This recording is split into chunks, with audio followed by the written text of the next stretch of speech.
Hello, I'm George Allin, and welcome to everyone online and here in the building to one of our weekly 1 p.m. live stream reflections. If you're visiting the church, please feel free to continue to walk around. I don't know about you, but as we reach the end of November, there's certainly already a whiff of something festive in the air. The Christmas charity card shop has been bustling at the back of church here. The soft hum of brass bands playing carols has been filling the streets. And the Christmas tree festival is raring to go by this time next week. I wonder how you have been preparing. Are you someone who draws up a meticulous spreadsheet of everything to get ready? Or are you more likely to be found in a panicked rush the night before it all needs to be done? I'm afraid I might be closer to the latter when it comes to Christmas. Or perhaps this is a more difficult season in which you're seeking some quiet. One way many people will be preparing this year is with an advent calendar. The excitement of a chocolate-filled month for many children as they search for the sweet-filled door each day. But more than just a child's novelty, it's a productive industry growing each year, with 16.5 million advent calendars sold in 2019, and an estimated third of UK adults having an advent calendar last year. This is, of course, long departed from just chocolates. Beauty products, alcohol, tea, even socks, all to be found behind the 24 doors.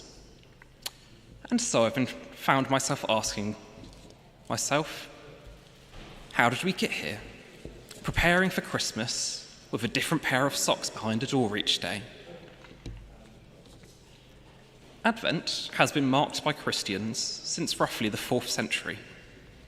The word Advent, coming from the Latin word adventus, which means arrival or coming. And Christians during the season of Advent in December, as we do here in church, look towards the arrival of God on earth, both the arrival of Jesus born at Christmas and the second coming of God again in the final days. By around the Middle Ages, though, this has become more explicitly about preparing for Christmas, and traditions arose around just that.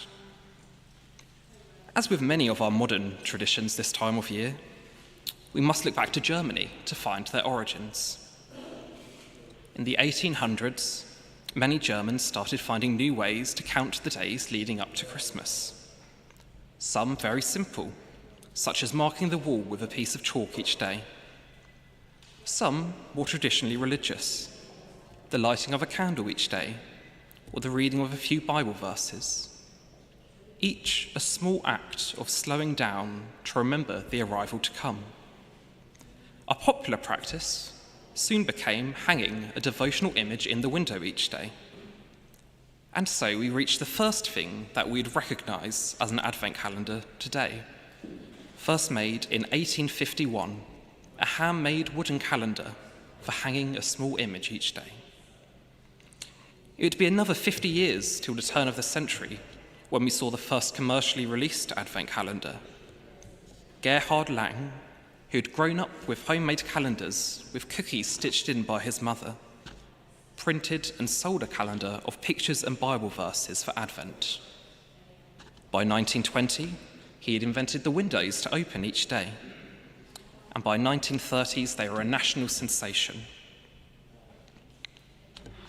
Unfortunately, our story has a dark chapter here as, like many cultural and religious traditions, the Advent calendar was appropriated by the Nazi regime in Germany, with Bible verses swapped for hateful propaganda.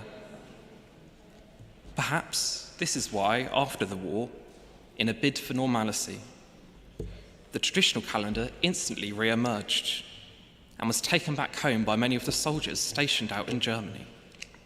So much so, in 1953, President Eisenhower was photographed opening a calendar with his grandchildren.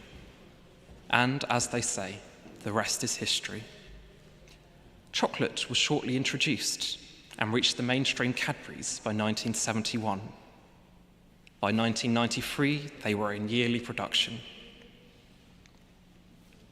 So, our short history lesson over, what does it all mean for us? Well, many people in this church and across the world still include calendars with pictures and verses to open each day. And that's a wonderful way of reconnecting, even if we can't go back to 1851 and change everything that's come since. And I don't think that's a bad thing. I'm not going to try stand here and take away someone's small piece of chocolate each day in the cold months.